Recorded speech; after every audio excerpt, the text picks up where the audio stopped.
नमस्कार छात्रों, मीडिया और एंटरटेनमेंट सेक्टर के रोटो आर्टिस्ट जॉब रोल के ग्रेड 12 की वीडियो श्रृंखला में आप सभी का स्वागत है। रेंडरिंग से किसी शेप का रोटो करने के बाद आप उसके अल्फा इमेज को दूसरे कंपोजिटिंग सॉफ्टवेयर जैसे कि न्यूक, आफ्टर इफेक्ट या फ्यूजन में उपयोग कर सकते हैं और एक्सपोर्ट किए गए शेप को किसी अन्य नोड बेस्ड सॉफ्टवेयर में उपयोग कर सकते हैं, क्योंकि नोड बेस्ड सॉफ्टवेयर भी शेप पर ही काम करता है।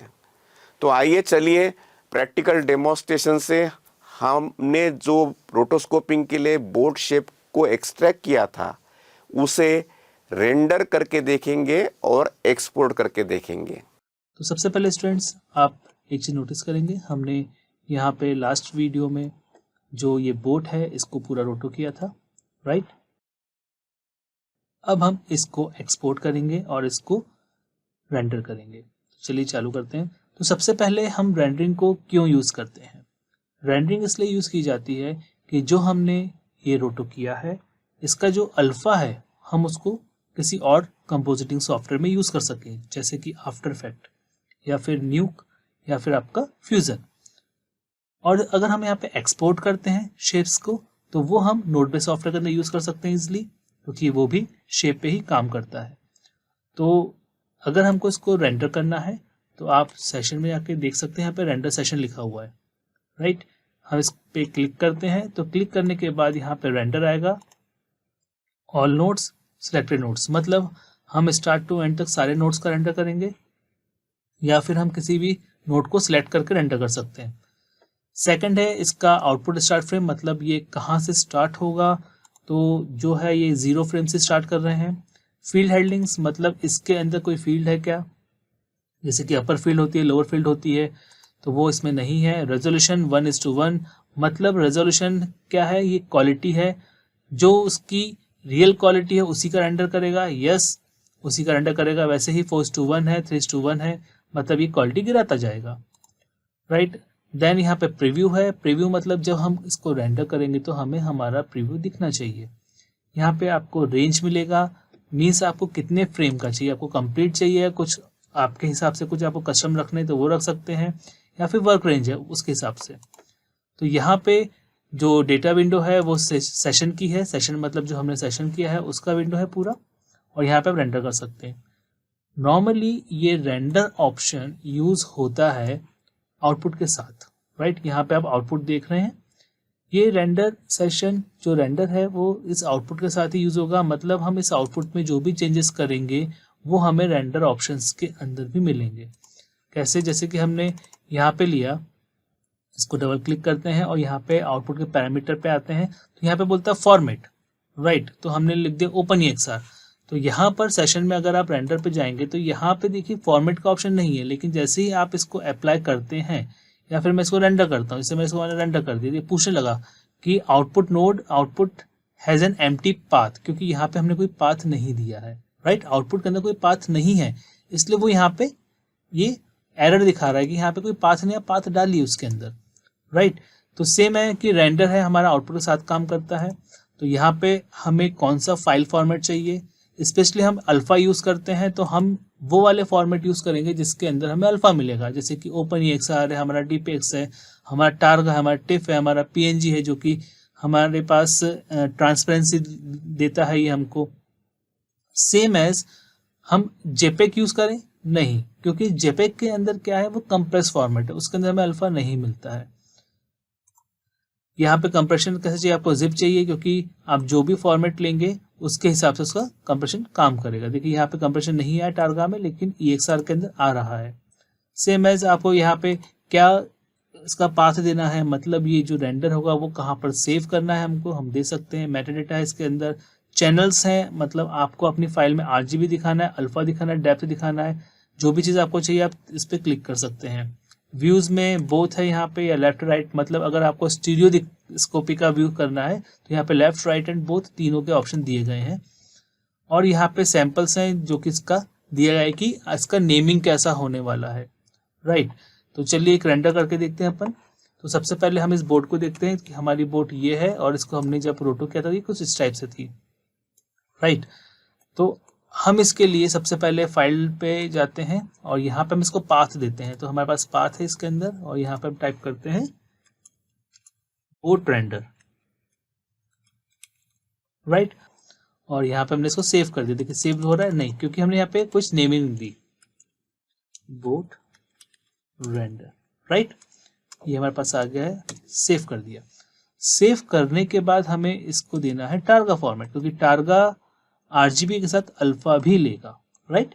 अल्फा चैनल भी लेके चलेगा। अल्फा कर दिया हमने। तो ये देखिए कहाँ पे सेव हो रहा है, डी के अंदर सेव हो रहा है, बोट रेंडर 0001, ठीक है। ये इसका सीक्वेंस है। अब हम आते हैं हमारे सेशन के अंदर और रेंडर सेशन पे आते हैं। यहाँ पे output node, all output nodes है, ठीक है। रेंज वही है 0 to 180, जो इसकी हमारी फ्रेम की रेंज थी। देन इसके बाद आउटपुट स्टार्ट फ्रेम 0 से ही चालू करेंगे, कुछ चेंजेस करने नहीं करने, रेजोल्यूशन फुल रखना है और प्रीव्यू पे क्लिक कर दिया। तो हम जैसे ही इसको रेंडर करते हैं, ये देखिए ये रेंडर हो रहा है हमारा और ये हमें परफेक्टली दिखा रहा है। यहाँ पे आरजीबी प्लस अल्फा भी है, तो ये हमारे लिए बहुत इंपॉर्टेंट चीज है, आरजीबी प्लस अल्फा है, राइट। ये हो चुका है। अब हम आफ्टर इफेक्ट ओपन करते हैं अपना। ये हमारा आफ्टर इफेक्ट ओपन हो गया है। हम यहाँ पे अब अपनी जो फुटेज है, जो हमने इसको एक्सपोर्ट की है, हम उसको लेते हैं। तो हम एक्सपोर्ट वाली फुटेज पे आते हैं। हमारा बोट फाइल, हमारी टारगा सीक्वेंस इंपोर्ट किया।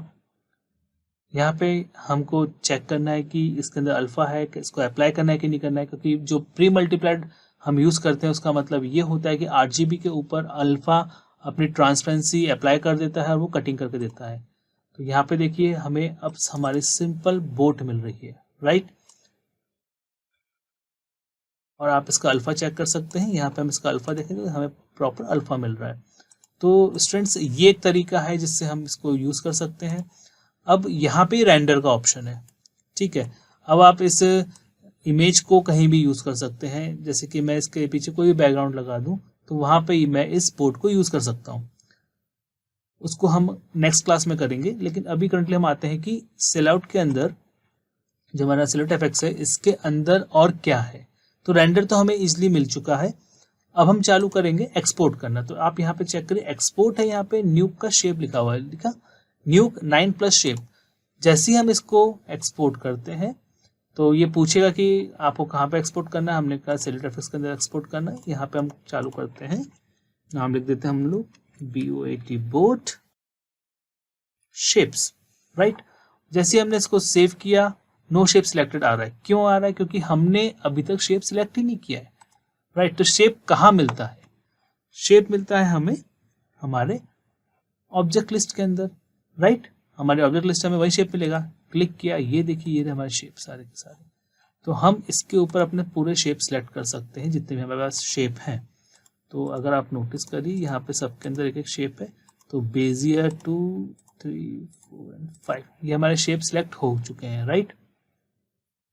अब हम आते हैं हमारे फाइल के अंदर, यहाँ पे हम एक्सपोर्ट करते हैं। अब देखिए सब कुछ एक्टिवेट हो चुका है, दिखा आपको यहाँ पे।